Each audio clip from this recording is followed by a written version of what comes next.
the game on the line, you can't fold and you can't bend. Y'all be playing it safe and I be going for the win. Remember back when they was doubting on the kid. Now they tuned in cause my game too legit. Hey, what's going on, you guys? Welcome back to Forgiven AF podcast. This is a second chance podcast that we use for marketing material for our Second Chance Mentors program. I missed last week, y'all, so this is the first time in 13 episodes that I missed a week, and I've been kind of beating myself up about it. But you know, we opened a new gym, and I'm back on that 4 a.m. grind every day, just getting both gyms running, trying to learn how systems work and everything. So thank you for the grace on that, y'all. You know, I love doing this. I love producing this content for you guys, bringing value to your lives. I feel like information that we bring can sometimes help us in different situations we have going on. But the mentorship program right now, it's been a struggle these past couple of weeks. I'm gonna be completely transparent. I know I always want to make it seem like we're doing all these great things and these kids have all this life change and everyone's, you know, changing lives. But to be fully transparent, we've had some issues with some of these boys the last couple of weeks getting in trouble. And, you know, when I chose the type of kids that we wanted to work with, I know that these are the kids that want to work out. It's gonna be a little bit harder. There's gonna be struggles. You know, they're gonna fall off and get back on. But you know, we're just gonna keep pushing and keep pouring into these kids because that's what it's about. Yesterday, so our guest on the show today, his name is Reggie George. Reggie George is the founder of the Father Figure movement, which is, I just can't wait for you guys to hear all about it and learn what he's doing and his purpose and his why. Yesterday, Derek Johns invited Reggie, myself, and 13 other guys in the same sort of like, you know, positive fatherhood influencer space to an event. And man, it was so good. There was so much awesome information shared. Men were pouring their hearts out. You know, it was a really cool event to try to push the positivity of fatherhood and just being a man in general and being okay to be vulnerable and show, you know, your struggles. And so real quick with that, what I want to share is if you as a man out there, don't be scared to find other men with similar things, you know, that they're going through and values and goals to live your life with. You know, the saying iron sharpens iron. And that's so legit. And, you know, I'm really thankful for Derek Johns with the Dear Son podcast and the Roku channel, because what we did yesterday is all going to be on the Roku channel. So when I get all the information on that, I'm going to put it out there. But for what I got today for us is really special, y'all. Again, I said his name is Reggie George. Since the first time we met, and that's like a cool benefit of kind of this network of men that we're together, is a bunch of men that have like the same sort of goals. So Reggie, first of all, thank you for being here. Could you tell my listeners kind of like who you are real quick, just kind of like a base information of, you know, where you come from? And For sure, Shawn. First of all, let me say thank you for having me on the platform, bro. You know, I appreciate it. Again, Reggie George, founder of the Father Figure movement, man. Been married 21 years to my beautiful wife, Tiffany, man. I'm the father of a set of twin girls, Kennedy and Camden. They're 16, man. Originally from Arkansas, man. I'm a military brat. My father was in the military for almost 30 years, man. So I've been all over this globe, in Europe, all overseas, every military base in the States, man. So that's really it in a nutshell, man. Just a lifelong entrepreneur, man. But like you said, my purpose venture is the Father Figure movement and Father Figure Repair. And it's an awesome movement. And I wear the brand all the time. This isn't the first time I've had the hat on. I didn't wear this just because you were coming on here. Like I wear it, you know what I mean? Like I really do. Yeah. My favorite shirt is the fathers are essential. Like That's my favorite shirt that I have. So, and I actually got this little saying from you. I know it's a TD Jakes thing, but what was it? Provokes. What was it? You can be provoked into purpose. That you can be provoked into your purpose. Right. Like, and when you sit and think about it, like that's really deep. Can you? And again, I know this is something that you share, but this is something that's very sensitive. It's real. So thank you for being willing to share this, but can you kind of share your story of like what happened with your daughter and, you know, what provoked you into your purpose? Yeah, for sure, man. Like I said, I'm a barbershop salon owner by trade, man. Been in that industry for about almost 20 years, man. And actually, on this particular day, which was May 20th of 2019, man, I was in one of my shops just cleaning up. And my wife calls me, and she normally calls me about, whatever time it was, maybe about 3 o'clock. And we just talking normally and we actually kind of get into it, man. And so we hang up the phone, and about, maybe 2 minutes later, she called me right back. And at this time, man, she's hysterical. You know what I'm saying? She like, my oldest twin, Kennedy, called her and said something had happened to Camden. And at this time, they weren't 100% specific about what happened. So she like, I'm on my way to the school. I'll call you right back. So at that time, man, I'm trying to wrap up, man. I still got wax on the floor, all kind of stuff. So I'm trying to wrap up, and I'm not really thinking it's something major, but I know it's something different if she called. And at this time, man, like I said, it was right around dismissal time. So I was like, that's kind of weird, man. And my wife calls me directly back and says that Kennedy said that Camden, my youngest twin, had been stabbed. And man, immediately as a father, I'm thinking she said grabbed, or I'm thinking, because I'm like, man, I know she didn't say stabbed. Ain't no way you said that. But she like, no, Reg, she said she been stabbed, a little boy or a boy. At the time, my girls are 16. They were 13 at this time. She said that a 15-year-old little boy had stabbed my daughter in the head with a pair of scissors in the cafeteria. And man, you're talking about a t-shirt, like that teacher issued pair of scissors. But Shawn, you can imagine, bro, I immediately, man, I get in my truck and I'm probably doing 90, 95 down Cooper, trying to get to the school. But I'm still on the phone with my wife, man. And now at this point, I'm hysterical. You know what I'm saying? I'm hysterical because it's like, what's going on? And she like, she's still conscious, but she in it, she passing out, or, and bro, I'm almost yelling at my wife like she did it. Like, man, what is going on with my baby? And really, by the grace of God, from the man piece, man, by the grace of God, I was able to skip the school where they still had the boy in custody because they had transported her to the hospital by this time. But, just kind of make a longer story shorter, we get to the hospital in Mansfield, and I beat them there, man, and they wheel my baby in the back, and immediately I kind of see her in and out of consciousness, and man, I'm so heated at this time, man, like everybody's staying away from me. You got some of the coaches, some of the staff was at the hospital. My folks had showed up, but man, I'm about to go crazy. But the doctor pulls me and my wife to the side and said, like, look, she's still conscious, but the scissors punctured her skull and punctured her brain, and we see 2 blood clots on her brain. So he's like, man, we're going to have to immediately care flight her to, and they said between Cooks and I forget the hospital in Dallas, man. So they strap her in. That's probably one of the hardest things. And I tell the story all the time, man, but I don't think I've said that part in a long time, man. Just how hard it is to see your baby get strapped in and into a helicopter. You know what I'm saying? But they care flight her to Cooks. So we take the trip from Mansfield to Fort Worth. And my wife and I, man, we met at Cooks by the chaplain. There's 2 chaplains. So immediately, I'm like, oh, man, come on, bro. Where I'm from, man, you see the chaplain, that's just what it is. So I immediately go into the father, Reg, like, man, what's going on? Did my baby make the flight? And they like, yeah, this is just protocol XYZ.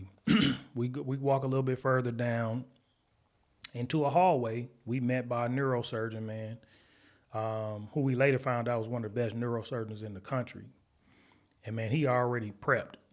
He already, he ready for surgery. So I know it's pretty bad at that point. I'm talking about Shawn. We not in the waiting room. We know we in the hallway. He like, look, man, you need to sign here, here, here, here. I'm gonna make a huge question mark incision from the crown of her head to behind her ear.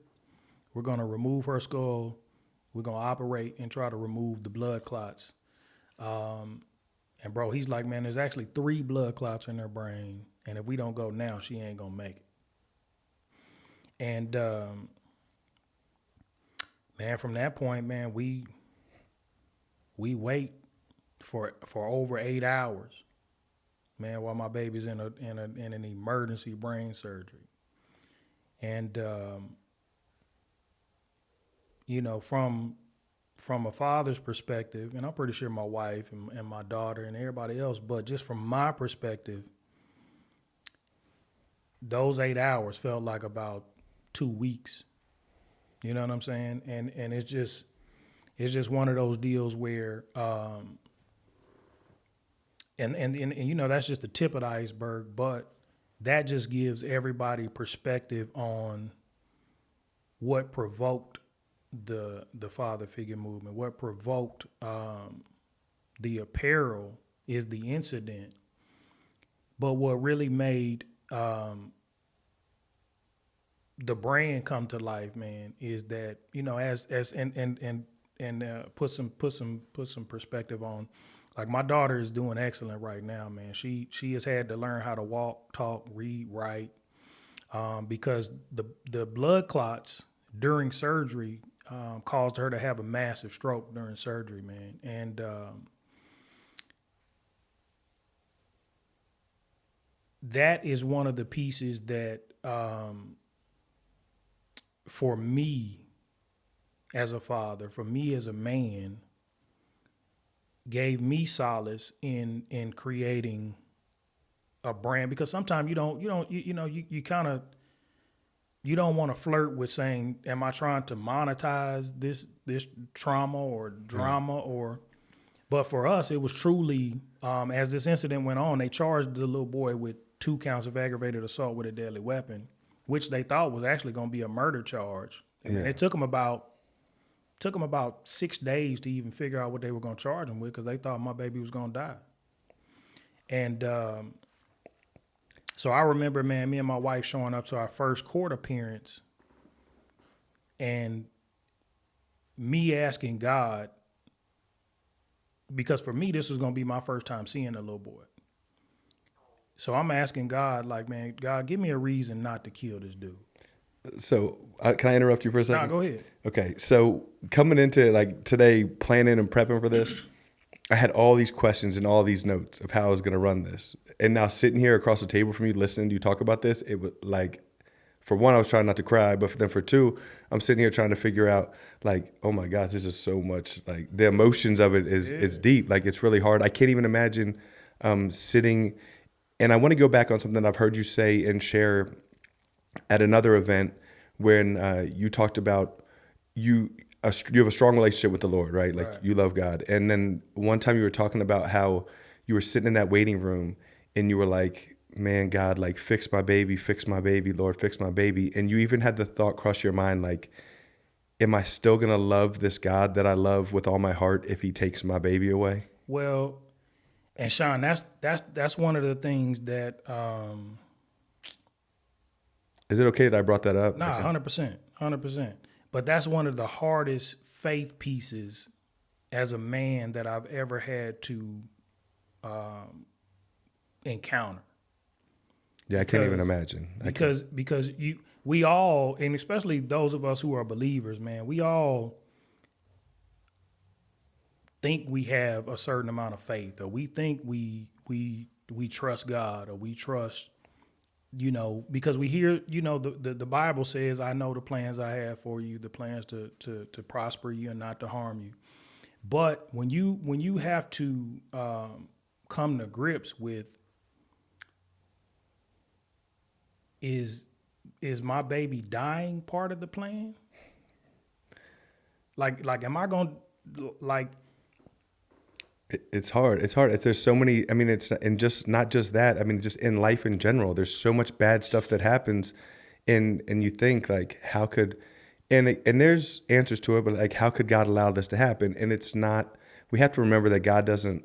God gives everybody free will, right? And it's the people's free will that causes these negative things to happen. You know. And a lot of times, bro, and especially, man, in our instance, man, like my girls were in the 8th grade. So from kindergarten to the 8th grade, I had taken them to school every single day. So on this particular day, all I did was what I had normally done their whole life, is drop them off at school. So having to think like, man, was this in the plan the whole time? Like, God, all I did was drop them off at school 7:30 a.m. and by 6:30 p.m. we in emergency brain surgery. And man, it's that thing will challenge your faith to the core. Yeah, I can't even imagine, to be honest. And I just want to, I know you said this, but I just want to make sure that that everyone knows that his daughter did survive, and she's now, I mean, I remember you sharing the testimony of how you can't even tell that it's like at this point, she's completely 100%. Man, that's the God question. I think everybody who sees them, and that's the gift of having twins, man, is and I make sure every time somebody asks them, like, man, you know what, that's the God question. Because everybody asks, like, which one was it? Oh, that's crazy. Come on, bro. Like, my baby, she has had 2 major brain surgeries. She had a stroke.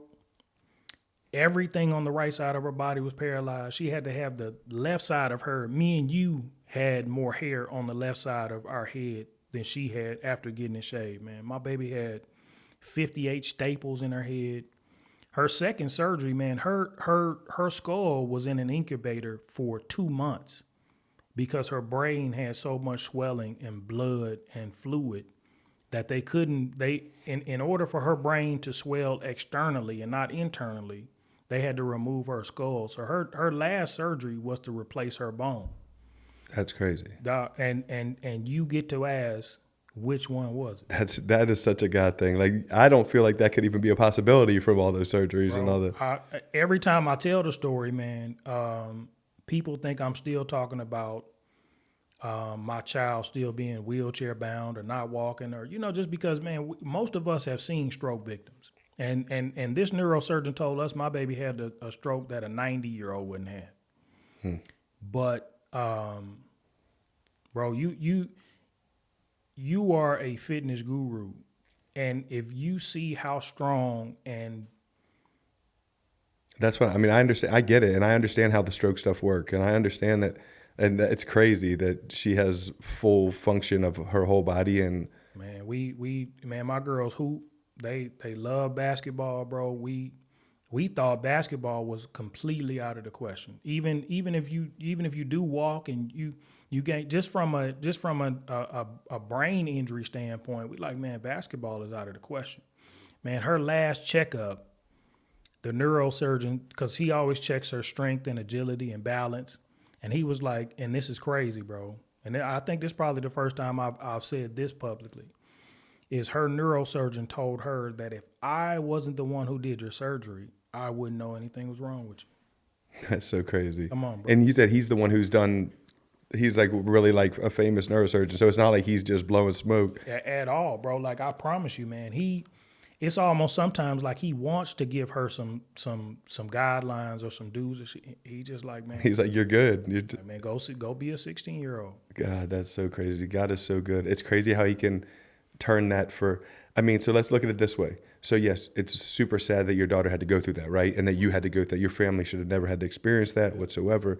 But now, because of your daughter and now overcoming it, but because of that, now you have a brand and a movement that's helping countless. Dude, do you know how many men are involved in your content and stuff that you're helping to become a better father and to become a better, bro, the present, not perfect is like, I learned that from you. I don't know where it came from. It doesn't really matter. I learned it from you because of you're willing to be sharing stuff like that. And the present, not perfect has taken a huge stress and anxiety out of my parenting. Like, I've always struggled. Am I doing this perfect? Am I doing this wrong? Is this going to cause this?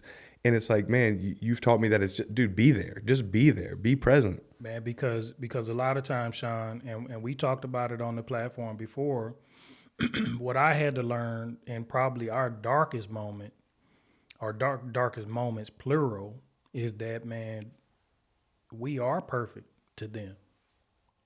You know, like there's no other way to cut it. Like, you and I know what imperfect is, or what standard perfect holds us to, but to our kids, bro, like, you are perfect, even in your imperfection. Because when they give you, when they give us that dad report card, most of us getting all A's. Yeah. Just from being present, bro.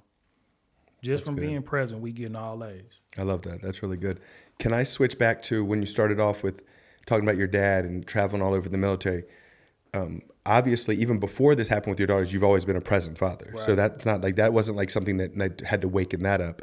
Do you feel like you're having a father influence the way you did, played an influence on the way you are for your kids? 100%, bro. And not just having a present father, but having an active father. And that's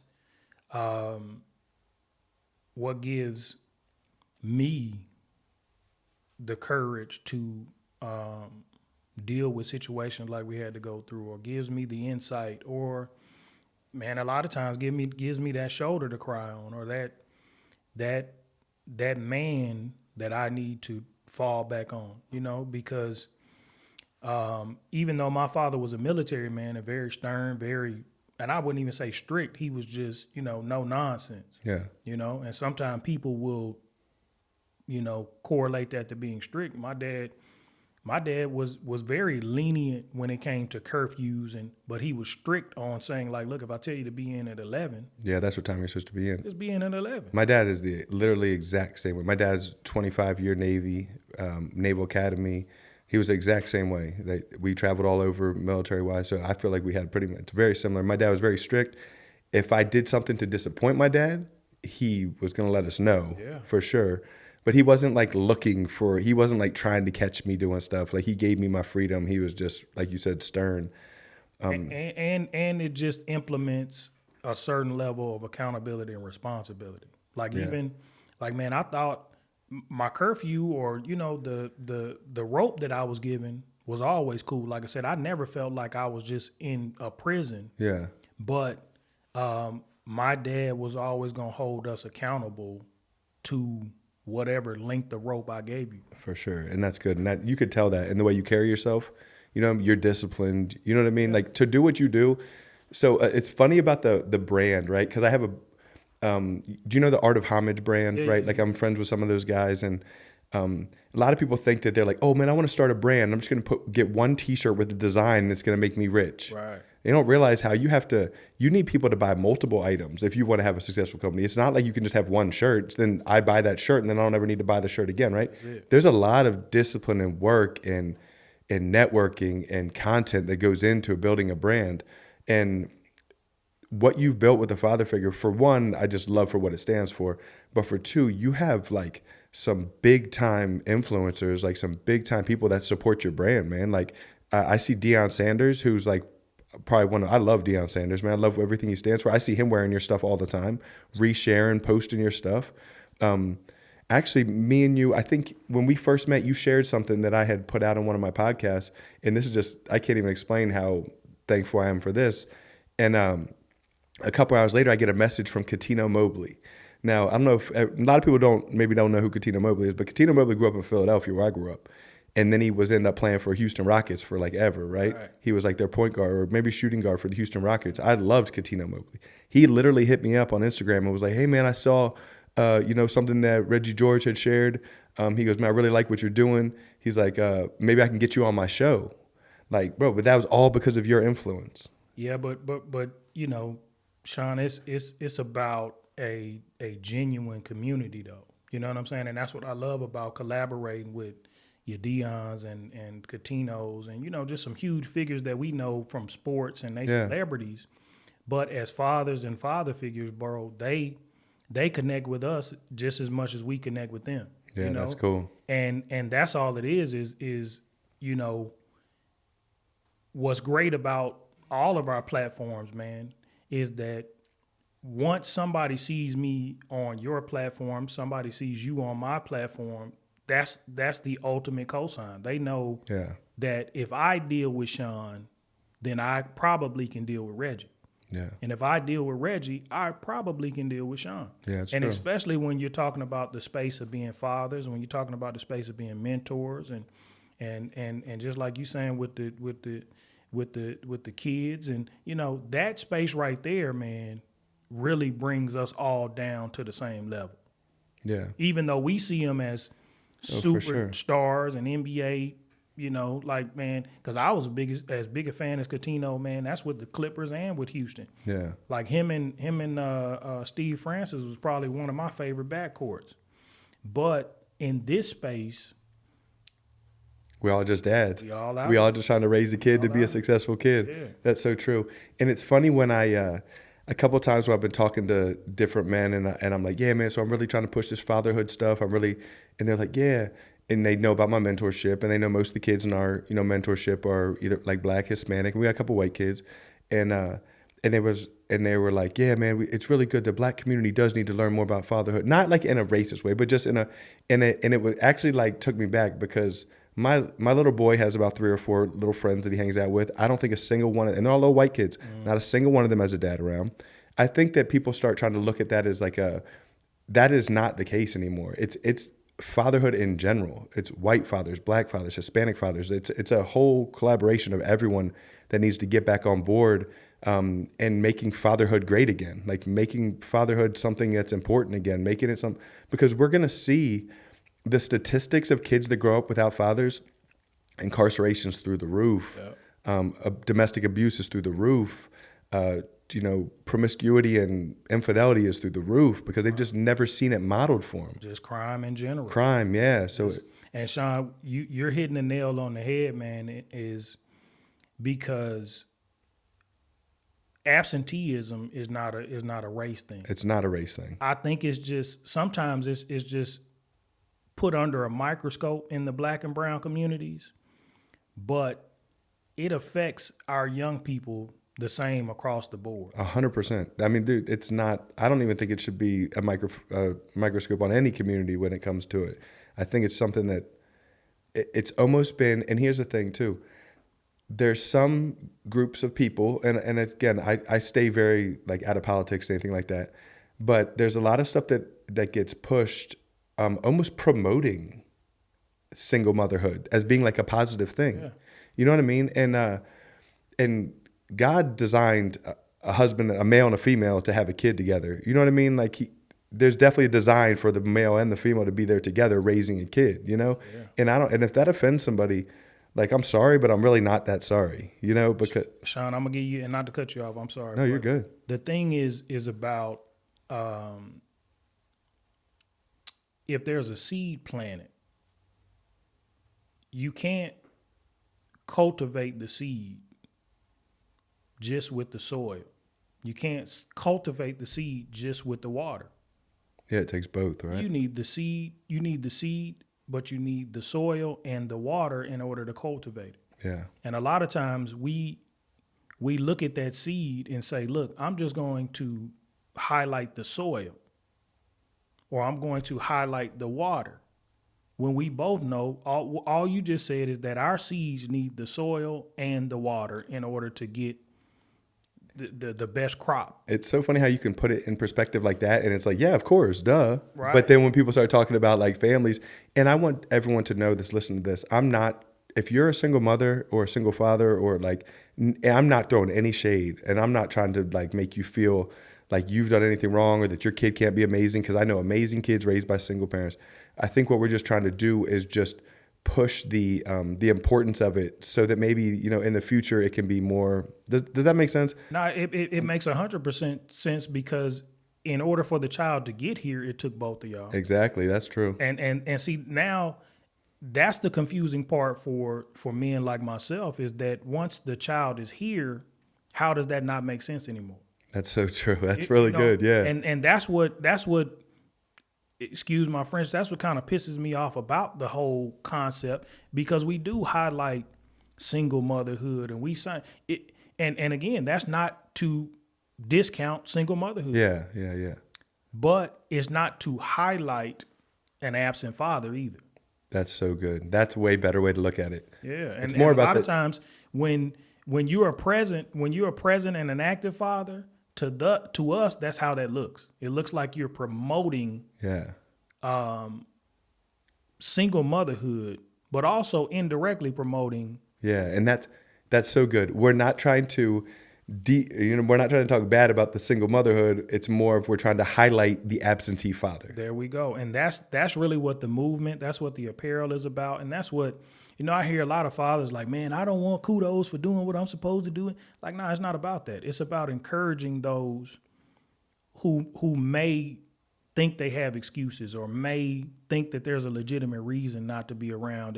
And again, man, being active and being present is not an easy task. It's not. Some of us make it look easy, but all of us have choices. Again, going back to what you said earlier, we all gifted with free will. Yeah. But if in your free will you have decided not to be a present father, all we're trying to do is highlight the fact that you're in error. Yeah. Oh, 100%. And that's a good way. Yeah. It's no excuse. It's no out. Again, being married doesn't make my wife any easier to deal with than your baby mama. But again, we let society think that baby mama is harder to deal with than wife.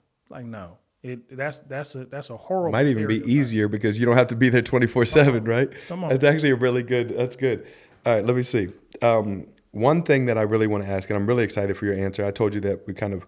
Oh, actually, first, before I get to that, I have two questions. One, before I forget, can you tell my listeners how they find, the merchandise and find you personally, so they know where to find you? Yeah, for sure, man. Father Figure Apparel on Instagram, www.f2apparel.store is our shop, and then the Father Figure Movement on all the other platforms. Facebook, man, we on LinkedIn. Reggie George. It'll probably be tied to the two. So, look Reggie George or the Father Figure Movement. Perfect. Fatherfiguremovement.com is the website. Cool. So definitely, man, just. Yeah, go and support y'all. And not just because of what they're doing and what they're pushing. The merchandise is awesome. Like, the hoodies aren't just a hoodie with some nylon. Like, the hoodie's got like the symbols and like suede. Like the products are awesome. He definitely goes above and beyond to buy like the best quality products that he puts his brand on. So you're not going to be buying any junk. Now I got two hard questions for him, y'all. So this is going to be, I'm excited to hear what he has to say because I really like listening to him speak. So the first one I'm going to go to is, have you found it in your heart to forgive the kid that stabbed your daughter? Man, 100%. And Shawn, for a long time, even once I had decided to forgive him, I was almost borderline embarrassed to say that publicly, because as fathers, man, and then for me, every father I speak to has the same reaction to what happened. Like, I would have killed him. I would have killed him. Like, oh man, you better. And they say that like I didn't have those thoughts, or I didn't think the most heinous, violent stuff ever. And I did. I had every one of those thoughts, man. And that's why I had to get to the point where I forgave him, because it was 100%, 0% for him, 100% for me. Yeah. And what happens if you do retaliate? You're locked up and you're no longer a father figure. There we go. And without that forgiveness, bro, I was going to retaliate. Yeah. I don't care how much better my baby got. We still got triggers. We 3 years out, man, and it's still my baby has to hoop with protective helmet and headgear, and the mental aspect for both of my kids, man. Just think about her sister having to watch her get stabbed and watch her bleed out in the cafeteria and watch her get care flighted and watch her in a wheelchair and not, like, man, if I don't forgive this boy, eventually I kill him. And man, I hope don't nobody take that as some kind of threat, or that's me being 100% vulnerable in my manhood. Yeah. Is that because of the triggers that are still there now? If I still had unforgiveness in my heart, I would eventually act on that. Yeah, that would be really hard. I mean, you shared a story the other day, and I don't mean to like put this out there to like embarrass her or nothing, but like you said that she has to wear her headgear when she plays basketball, and you said there was a group of kids at a school that were making jokes like, "Hey, you want shoulder pads with your helmet?" or something, like trying to make jokes. I can't even imagine, for one, going through what your daughter's been through, but then to now still have to deal with the, like that's got to be hard as a father. Man, like, but because you Shawn, want to protect, you know what I mean? But Shawn, that's speaking exactly to the question that you asked. If this boy is not forgiven in my heart, I completely react to these little boys who are about the same age. Oh, that's good, dude. Man, we are on one side of the gym, and these cats, they just heckling my baby. First, it was just on some basketball stuff, but then she made a couple plays, man, and then they started just singling her out. She wear 12, like number 12 this and number 12 that. You need number 12. You need some shoulder pads, and man, and I walk all the way on the other side of the gym. But as I'm walking, Shawn, and I think I put that in my Facebook post, man, I'm literally thanking God, like, God, I thank you that, first of all, that you allowed me to forgive this boy, but I'm glad that I'm not walking over here with that kind of malice in my heart. That shows that you actually have forgiven that kid, because if not, think about anytime someone ever did something like that to your daughter, you would lash out like it was the boy. Like it 100%, man. And again, even with them, they could hear the sternness in my voice. Like, bro, look, I'm her father. I'm number 12's father. Yeah. This is all I'm asking y'all, and I'm only gonna ask you once. Leave her alone. You said they ain't say another word. Man, I think, bro, you could have heard crickets in the gym for the rest of the game. Yeah. And again, and just a quick note, Shawn. My daughter is so into being a 16-year-old and enjoying basketball and just trying to be normal. Man, I don't think she probably heard a word that these boys were saying. She's so locked into the game, man, and so locked into just being able to play and be out there, man. I promise you, I've asked her twice, and I don't think she heard a word that they said. That's really big of her to be able to, because I feel like after something like that, if I personally had to be singled out wearing a helmet, or not a helmet, maybe just protective covering, I'm not sure what you go. No, that's a whole helmet. While I'm playing basketball, Yeah. I definitely feel like I would be like super trying to pick up on you know what I mean? Like just because the insecurity of it. So that's big ups to your daughter, man. I think that, but it also shows that you have spoken so much life into her that she still has confidence in who she is, even though she has to be, you know what I mean? And now that's your superpower. I tell them all the time, like, man, we're not gonna succumb to no heckling and making teasing, and now that we got social media and all that, like, man, that's your superpower. I that's love your that, cake. especially with little girls, man. I think, and I don't have any daughters. I've always wanted a daughter, but it doesn't look like that's going to happen. I'm trying to talk my wife into adoption, but we'll see how that goes.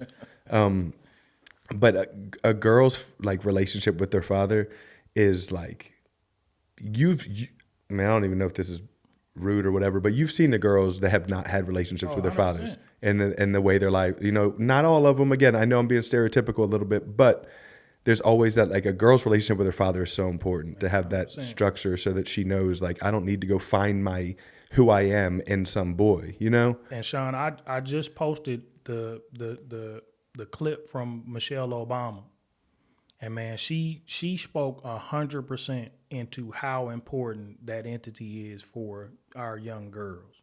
Like, man, if I could post having a father like that, if I could post that thing, I probably will. I'm gonna post it probably once a week for at least a month.